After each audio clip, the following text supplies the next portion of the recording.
Welcome to Beyond Your Why podcast, where we go beyond just talking about your why and actually help you discover and then live your why. You see, we believe that knowing your why, that driving force behind every decision you make and every action you take, is the essential first step to really knowing yourself. It allows you to move forward faster and have a bigger impact. If you're already a fan of the show, then you know that every week we talk about one of the 9 whys, and then we introduce you to somebody with that why so you can see how their why is played out in their life. This show will be more powerful for you if you've already discovered your why. If you still need to do that, head over to whyinstitute.com and discover your why today. It'll only take you about 5 minutes. Now, let's meet today's guest. This week, we're going to be talking about the why of contribute. To contribute to a greater cause, add value, have an impact in the lives of others. So if this is your why, then you want to be part of a greater cause, something that is bigger than yourself. You don't necessarily have to be the face of the cause, but you want to contribute in a meaningful way. You love to support others and you relish successes that contribute to the greater good of the team. You see group victories as personal victories. You are often behind the scenes looking for ways to make the world better. You make a reliable and committed teammate, and you often act as the glue that holds everyone else together. You use your time, money, energy, resources, and connections to add value to other people and organizations. So today, I have a great guest for you. His name is Dr. Ivan Misner. He is the founder and chief visionary officer of BNI, the world's largest business networking organization. Founded in 1985, the organization now has over 11,000 chapters in 76 countries throughout every populated continent of the world. Last year alone, BNI generated 13.3 million referrals, resulting in more than $20.4 billion worth of business for its members. Dr. Misner's PhD is from the University of Southern California. He is a New York Times bestselling author who has written 29 books, including his newest, The Third Paradigm, A Radical Shift to Greater Success. He is also a columnist for the entrepreneurial.com and has been a university professor as well as a member of the Board of Trustees for the University of Laverne. Called the father of modern networking by both Forbes and CNN, Dr. Misner is considered to be one of the world's leading experts on business networking and has been a keynote speaker for major corporations and associations throughout the world. He has been featured in the LA Times, Wall Street Journal, and New York Times, as well as numerous TV and radio shows, including CNN, the BBC, The Today Show on NBC. He has traveled to all 7 continents of the world, including Antarctica. Among his many awards, he has been named Humanitarian of the Year by the Red Cross and has been a recipient of the John C. Maxwell Leadership Award. He is especially proud that he and his late wife, Elizabeth, are the co-founders of the BNI Charitable Foundation. And in his spare time, he is also an amateur magician and a black belt in karate. Dr. Misner, welcome to the show. Hey, Gary, thank you very much. And please call me Ivan. Okay, great. Well, thanks, Ivan. That is quite a bio. And the interview's almost over now, isn't it? Yeah, I don't think we have time for anything else. Yeah, it's crazy. Well, let's do this. Let's go back in your life. Yeah. Where were you born? What were you like in high school? Well, I was born in Pittsburgh, Pennsylvania. When I was 6 years old, my parents moved to South Central LA. So I lived in the South Central LA area. After about a year, we moved to Azusa. I grew up in the Azusa area, which is I went to Azusa Unified School District. It was a very, very blue collar, middle, low income kind of community. And that's where I grew up. And, I had I started high school pretty unpopular, ended up high school doing reasonably well, but it was a pretty horrible beginning. It was sort of a follow through to my junior high experience, the beginning of my freshman year in high school. So what do you mean by that? It was a rough start for you. Well, it was a rough start because, I mean, the rough start totally involves my personal why um, for who I am as an individual. Yep. I was really pretty unpopular in junior high school, and I had run for student council several times, and not only did I lose, I was like last, and I was sort of the laughing stock of the class. And it was my freshman year in high school, and I um, was in a history class, which every freshman had to take history. So they picked the student council representative for the freshmen from the history class because they weren't there the previous year. So they were selected the first couple of weeks in the school. So in this history class, Mr. Romero was my teacher, and he ended up making a huge difference in my life. And Romero asked the class, he said, we're going to select our student council representative. Who would like to nominate somebody? And if there's no nominations, you can nominate yourself. And I remember thinking, Gary, there's no way I'm not going to do this again. Been there, done that. It was brutal. It was, really horrible. I'm not going to run. And not that anyone would nominate me, and of course they didn't. And he said, well, it's okay if you nominate yourself. And I'm like, I'm not going to nominate myself. And I remember sitting in the class, and one of the cheerleaders, her name was Cindy. She said, "Oh, Mr. Romero, I would volunteer, but I'm just so busy in cheerleading right now. I can't do it." And Romero's like, "Okay, Cindy, thank you very much for, not nominating yourself. That's fine.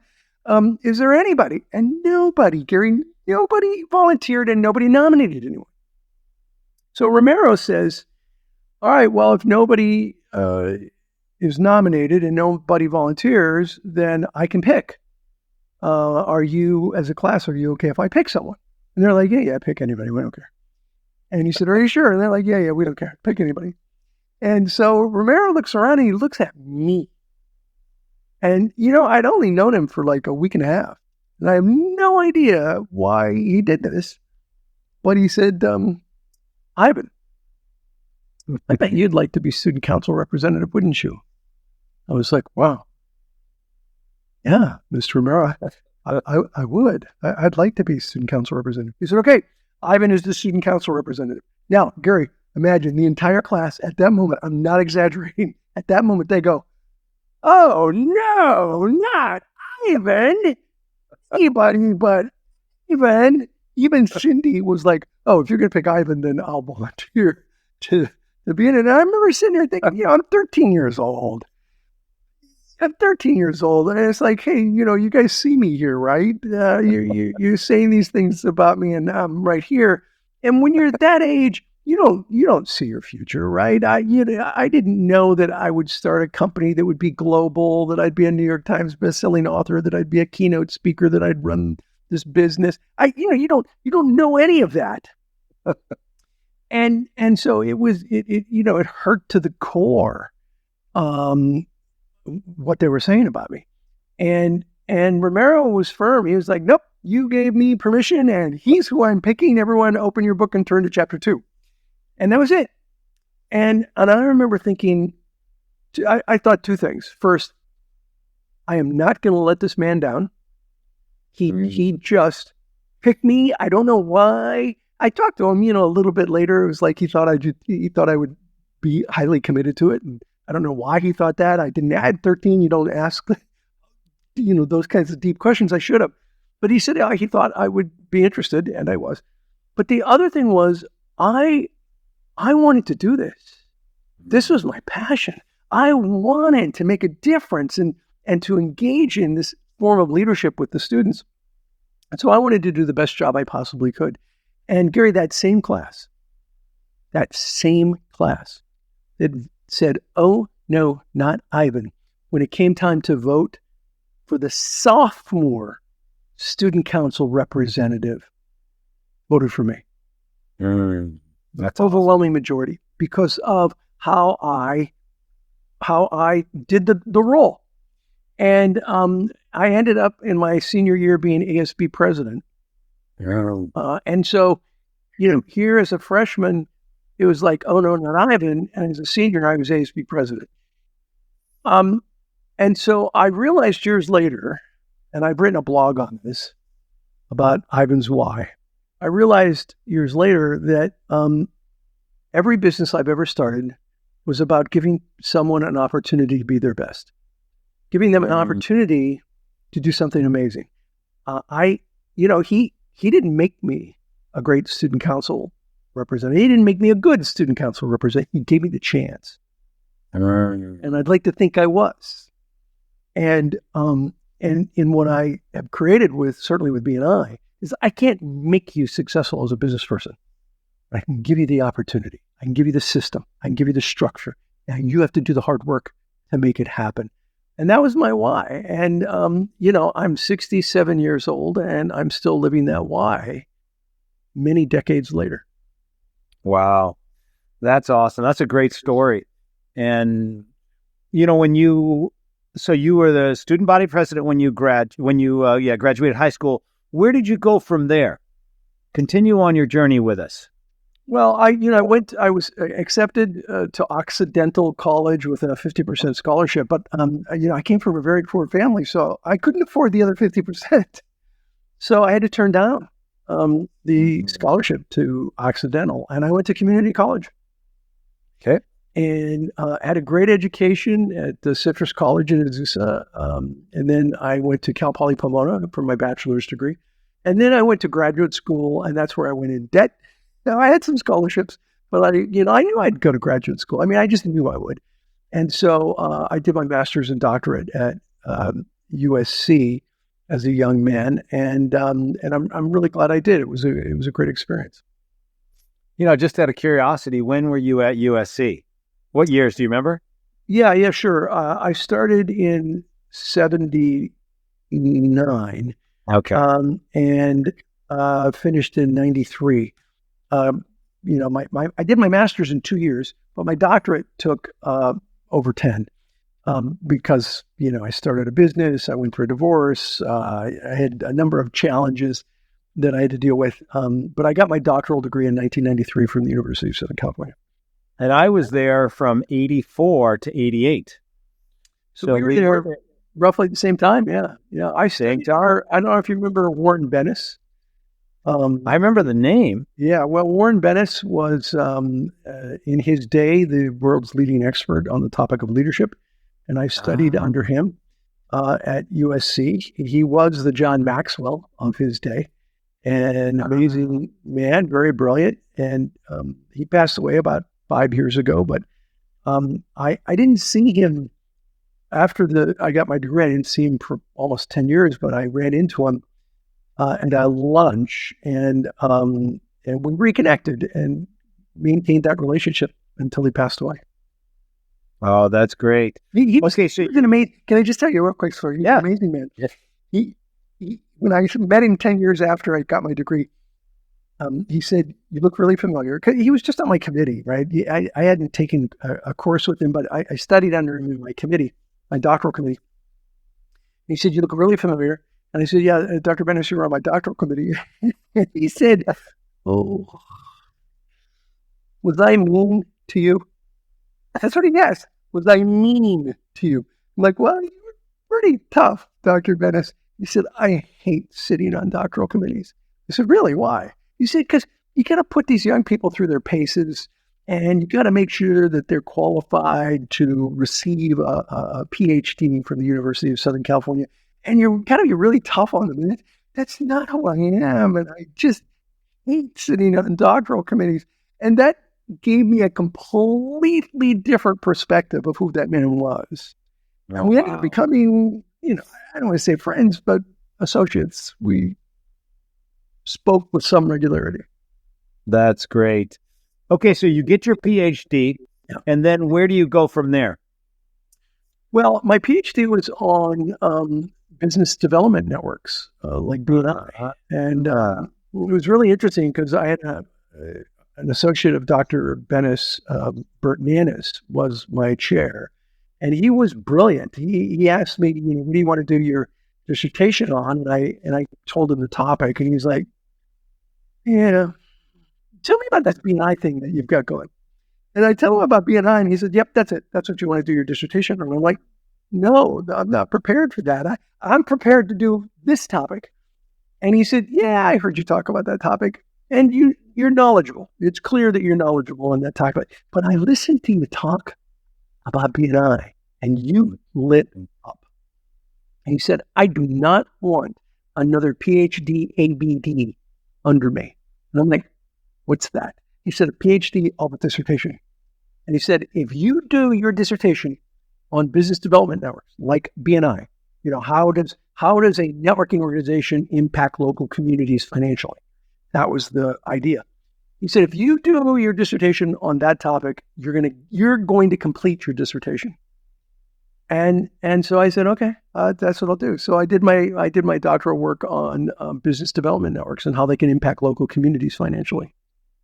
So you already had BNI at that point? I did, yeah. I had BNI going for, well, at the time I started my dissertation, probably 5 years. BNI was operational. What was your thinking in starting BNI? Because were there many things like BNI and BNI during that time? No, there weren't many. There were some, but there weren't many, and they weren't large. I started BNI because I needed referrals for my consulting practice. I was a management consultant. And I started a one BNI group. I'd like to tell you I had this vision of an international organization with 11,000 plus chapters in 77 countries, but I just needed some referrals. And so I put together some people I trusted. I hoped that they trusted me, and we started referring each other. Someone came, and we took only one person per professional classification, which is still the case now. And someone came to me, Gary, and said, wow, this is amazing. I could get a lot of business out of a group like this. Would you help me open up my own group? And I said, no, this isn't what I do. I'm a business consultant. I don't run a network. And she said, well, it is. It's kind of consulting. You're helping me build my business. Oh, that's a stretch, but okay. So we opened up a second chapter. And at the first meeting of the second chapter, 2 people came who couldn't join because their classification was already represented. And they said, would you help us open up 2 more groups? And I said, no, this isn't what I do. I'm a business consultant. And they gave me the same argument. I said, okay. We ended up opening 20 chapters the first year by accident. Wow. I did not plan on that. And that's when I had my Brody moment. Do you remember the movie Jaws, where Sheriff Brody at the end of the movie turns to the captain and says, you're going to need a bigger boat? Yeah. And he sees the shark for the first time. And that was my Brody moment. I realized at the end of 1985, after we opened 20 chapters and I wasn't trying, that I was going to need a bigger boat, that this was going to be a whole lot bigger than I anticipated. Now BNI has 10,000 people who work for the company all around the world. And, oh my gosh. It's quite amazing. And you mentioned that we've done, I think we're up to, in the past 12 months, I think we're at 14 or 15 million referrals, and we've generated in the previous 12 months, from yesterday back 12 months, we've generated 22.6 billion with a B, 22.6 billion US dollars worth of business for our members. Now, here's the amazing thing about that. If you take a country's GDP, gross domestic product, based on the United Nations estimates of GDP, there are 115 countries in the world with a lower GDP than what BNI generated for its members in the last 12 months. That blows my mind. That is crazy. Yeah, could you have ever envisioned that? Was that in your PhD? No, it wasn't. It was, what kind of impact can you have financially on communities? I did think that we could hit 10,000 chapters someday. We're at 11, almost 11,100. It was 18 months into BNI. I was doing calculations, and it took me 2 or 3 months to do the calculations and estimate how many. See, and this is important for people watching this, because you have to be a vision maker in your business. You have to think long term. Where do I want to be 10, 20, 30 years from now? And so I sat down and I thought, how big could BNI be someday? And this is back, it was 1986, a year and a half after I started BNI. And there was no Mesner Google. I had to go to the library. And get reference books to figure out calculations and populations. And I calculated and believed that someday we could hit 10,000 chapters. And I remember telling a friend of mine this. I think we should have 10,000 chapters in BNI someday. Now this is June of 1986, and he said, "And how many chapters do you have now, Ivan?" I said 30. He said 30. You have 30 chapters, and you think you could have 10,000. I said, "Yeah, I absolutely think we can have 10,000 chapters." And in 2020, BNI had 10,000 chapters. Wow, that's amazing. So tell us a little bit about the growth of BNI. So first year, 20.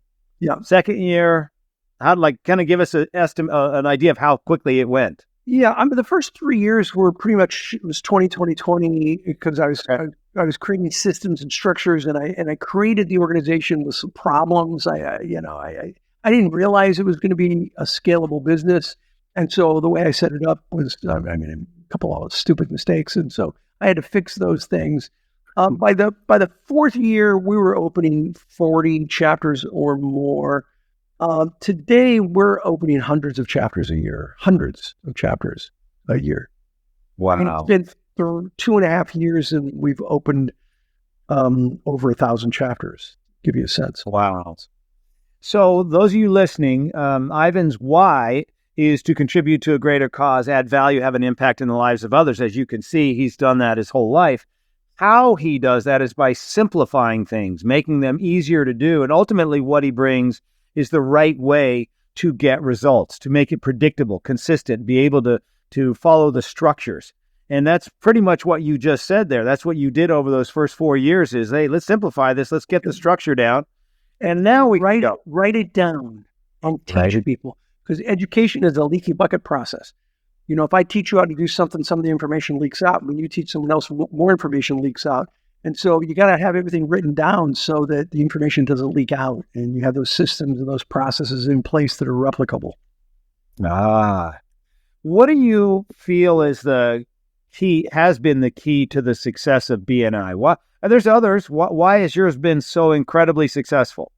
Oh, there's a few reasons. There's never one reason, I tell you, when people ask me, what's the one reason, I tell them, you didn't ask that. But when people ask that, I say, here's the one reason. Here's the one secret to success. There is no one secret. It's a recipe. It's always a recipe. And so, for us, it begins with culture. Culture eats strategy for breakfast. Culture is the secret sauce to any successful organization.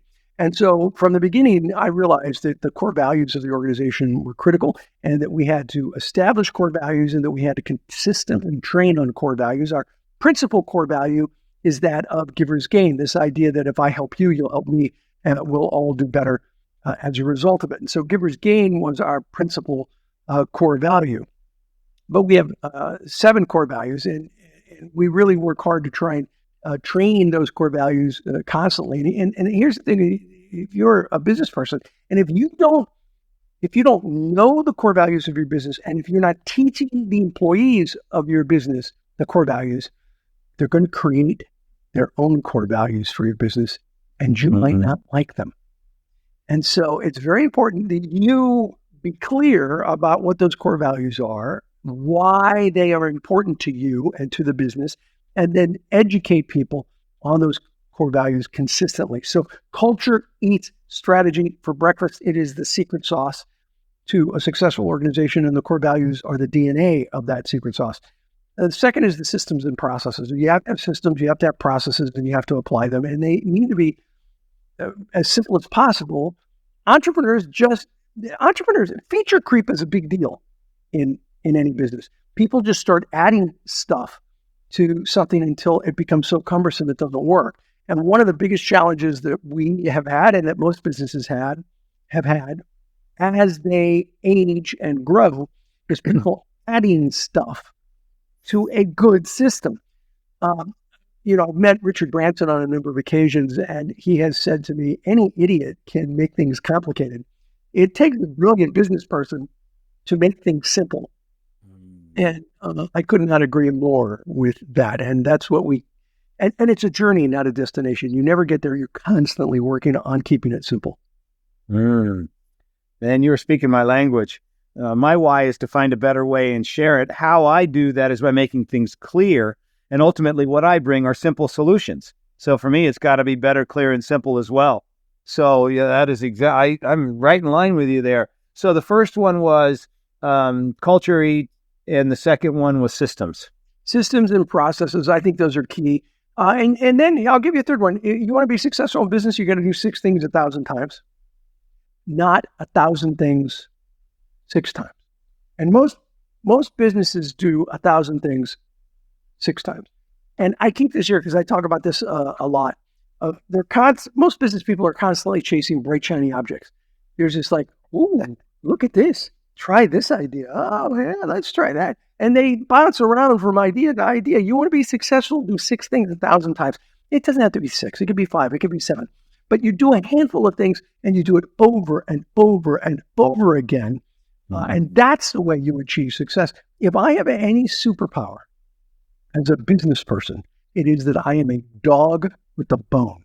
I will work something and work something and work something until I get it to work, and then try to teach other people how to do that. So when you talk about culture, how do you define culture?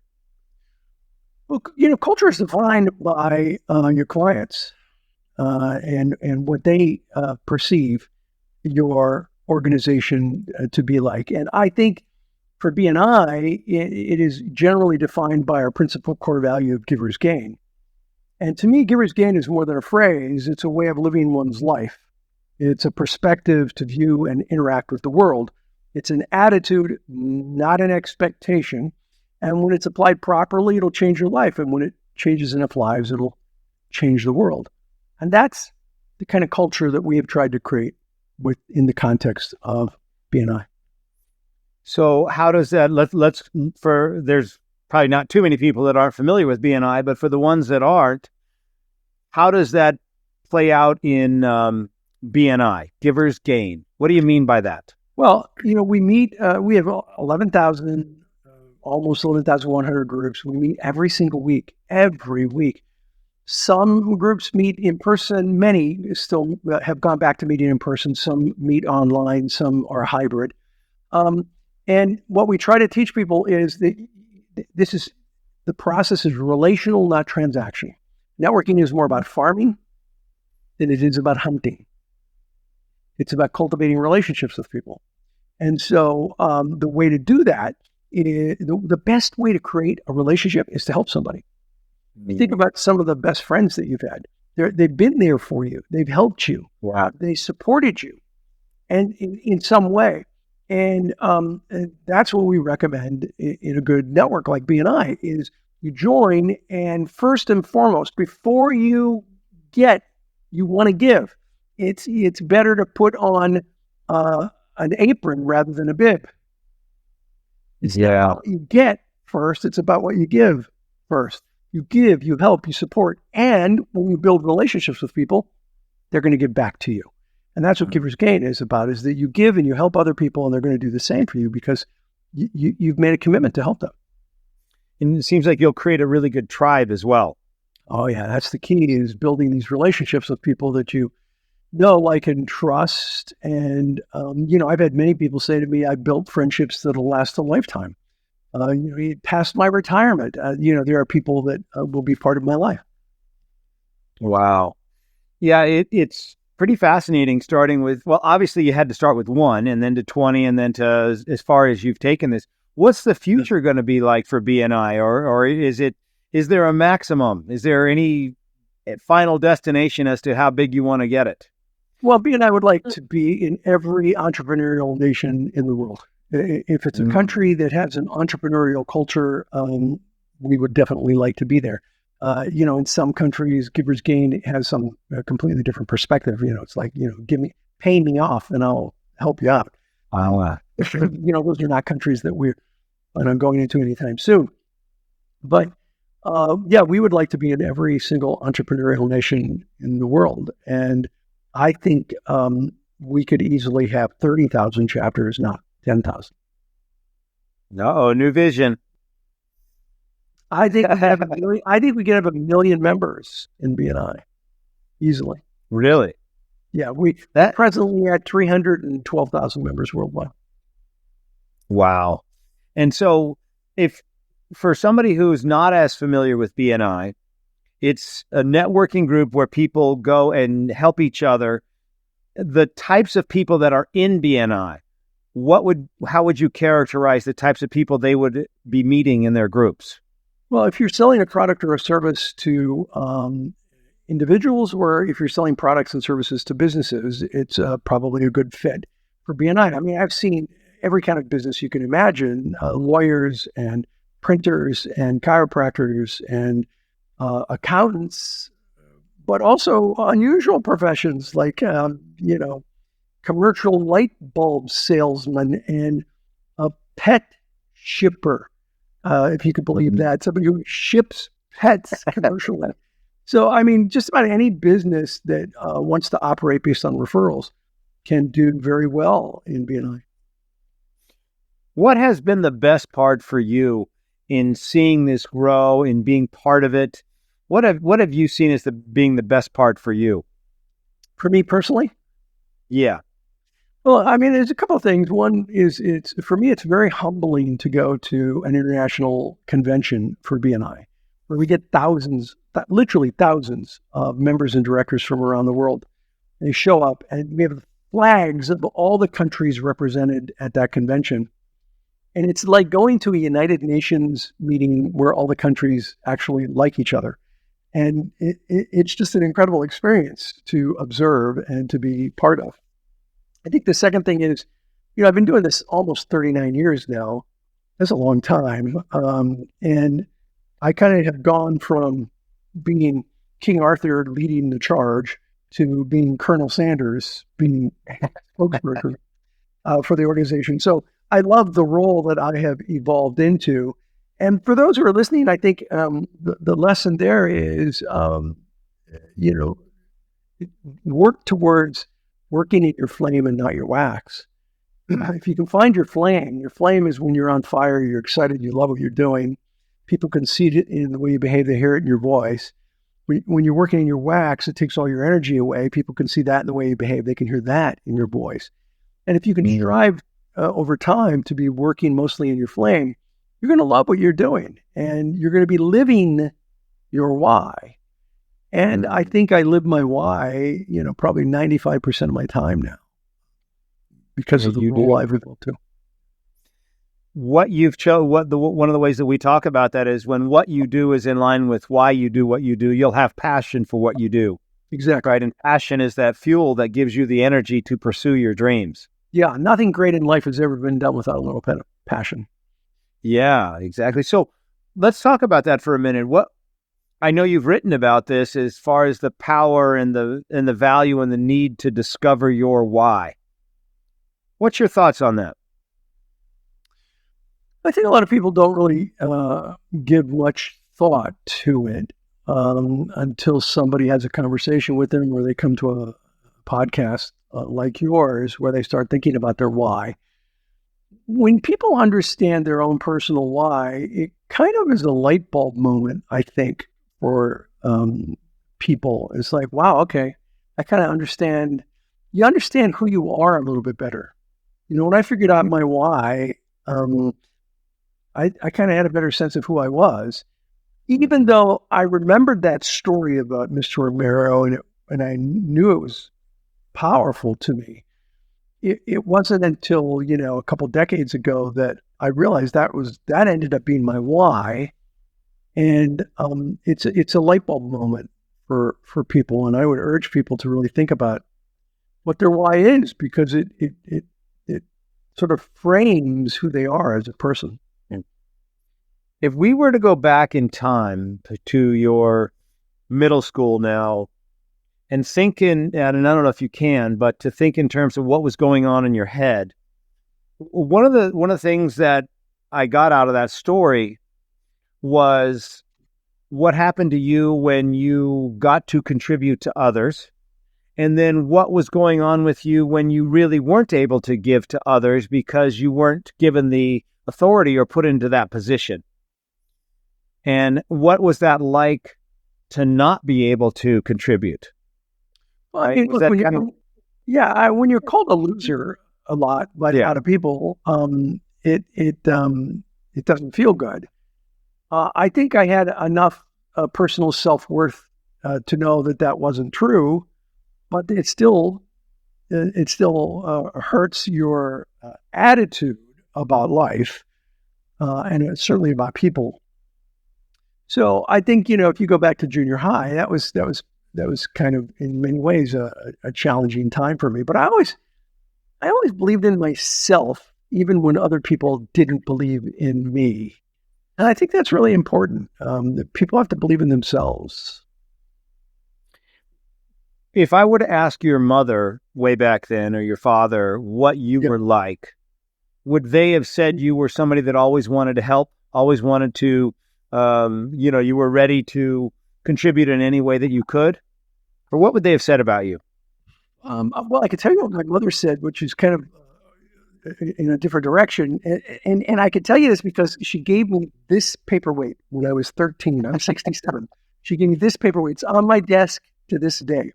I was 13 Wow. years old, and she said to me, and this was when I was selected by Mr. Romero to be on the student council. She said, "Honey, I love you, but you are a bull in a china shop.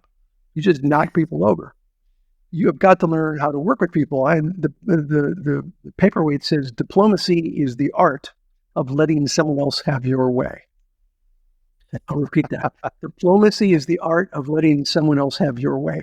And she said, you got to learn how to collaborate with people. It's not about manipulation, it's about collaboration. You have to learn how to collaborate with people. And if you do that, you're going to be a great leader.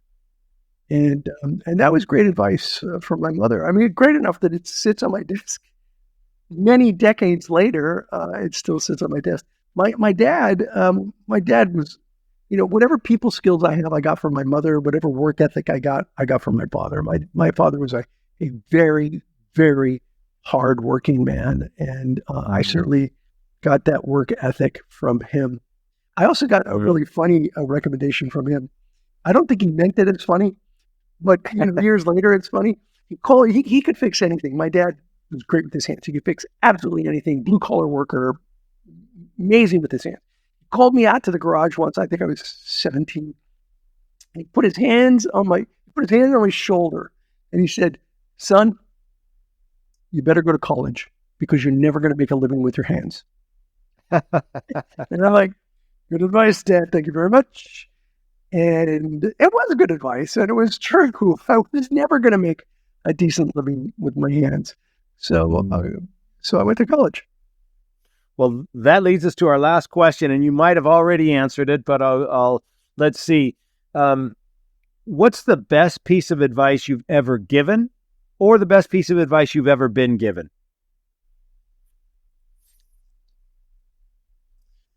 The best piece of advice I have ever given to others, probably to a young man, where I told him that the secret to success without hard work is still a secret. He had this expectation that because he had done X, Y, and Z, that he would just, success would drop in his lap. And I had to tell him that the truth is that it takes hard work, and that luck has very little to do with it. I have found that the harder you work, the luckier you get. And I've seen this in BNI. I had somebody who once said to me, "Wow, I was really lucky. I got this referral. It was huge. It was really lucky that I got it."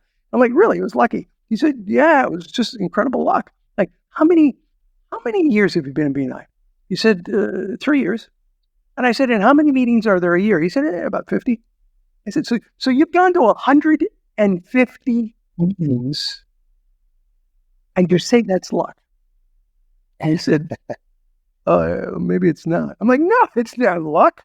You worked hard. You built relationships with people. You got this referral because you went to over 150 meetings in the last 3 years." And so, I think the harder you work, the luckier you get. It's probably one of the best bits of advice that I got. That I gave. As for advice that I got, it was probably my mom's diplomacy. I'm constantly, reminding myself of that one. Wow. I love that. So it was the secret to success without hard work is still a secret. Yeah, it's still a secret. I don't know anybody who has been incredibly successful in the long term. I mean, think about this for a moment. Think about how many people have won the lottery and lost all the money. It's almost a meme. I mean, it's happened to so many people. Why? Because they didn't know how to manage money. Why? Because they hadn't built a career where they've had failures with a lot of money. And so they come in and they just kind of go wild. They don't have the system, the structure, and the process in place to manage it. And so I think it takes hard work to get to where you are.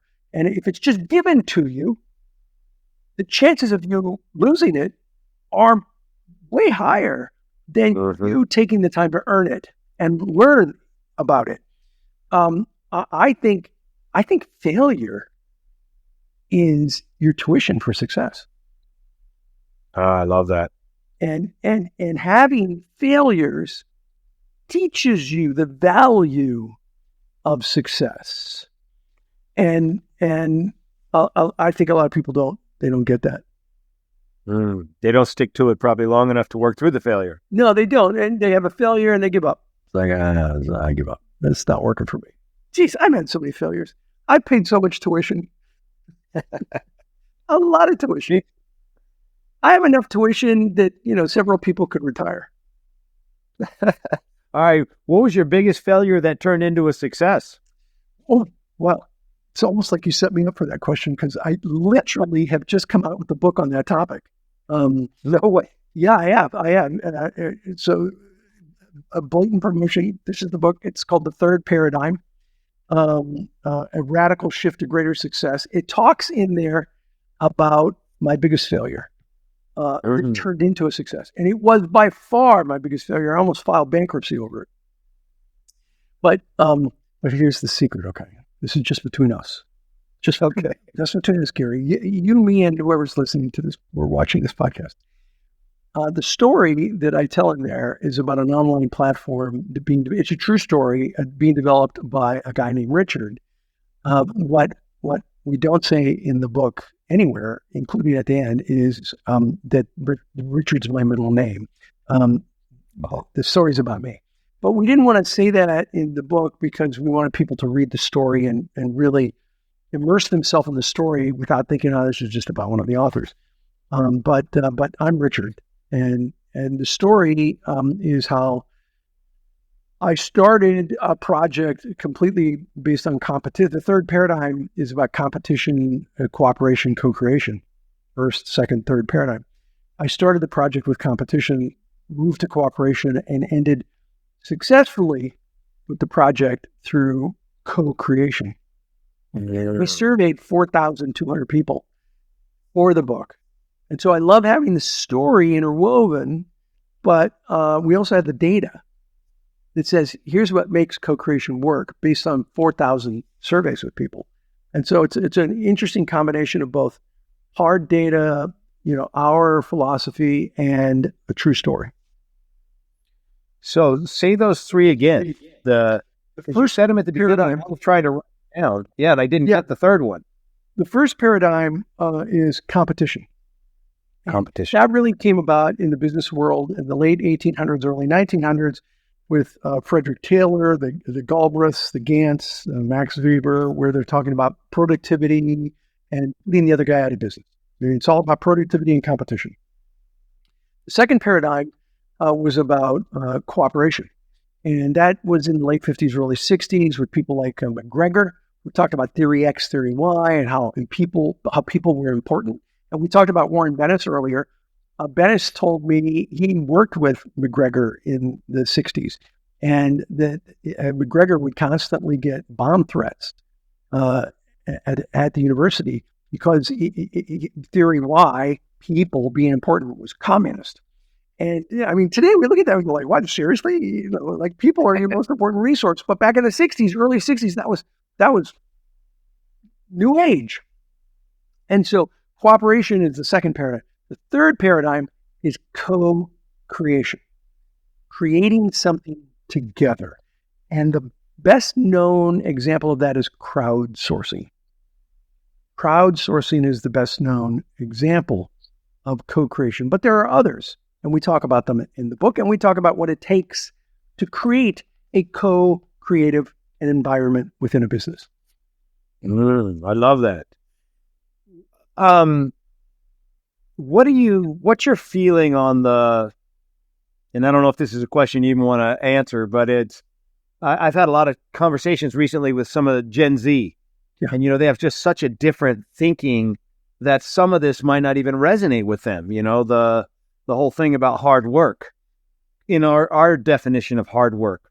What's your take on kind of what you're seeing in the new workforce? Or is that even a fair question?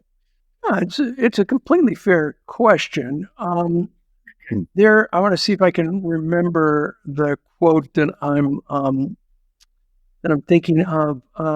There's this great quote. I can find it real.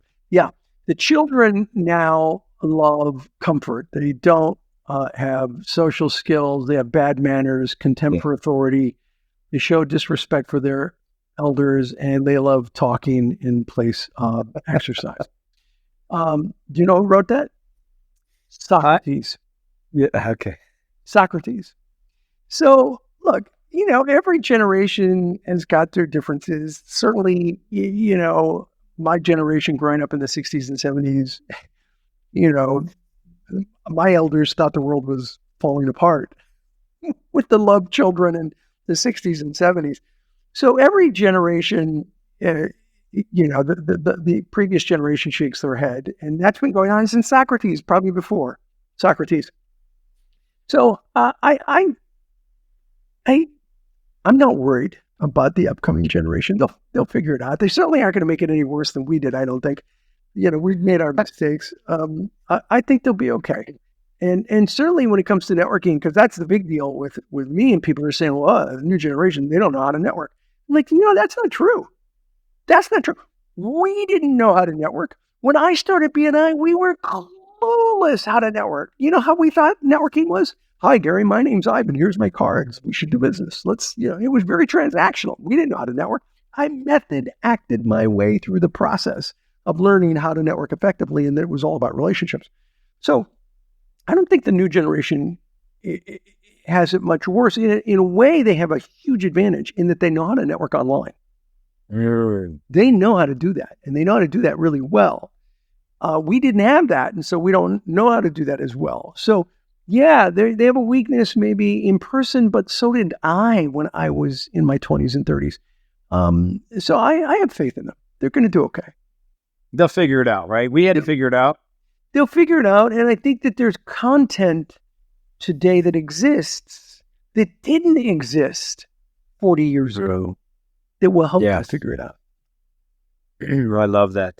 Well, I know we're probably over time here, but I really appreciate you spending the time with us today, Ivan. This has been great. And what's coming up next for you? I saw your book.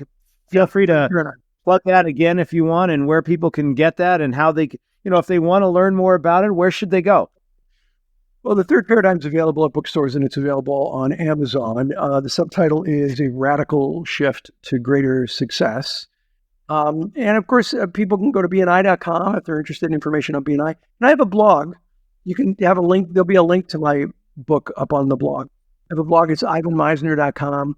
I have 15 years of free content up there. I've been posting twice a week for 15 years. So there is a ton of free content up there, and you can get a link to my book if you're interested. But if you really want to create a co-creative environment, check out that book. Oh, that's awesome. Thank you so much for being here today, and really enjoyed this. I look forward to staying in touch.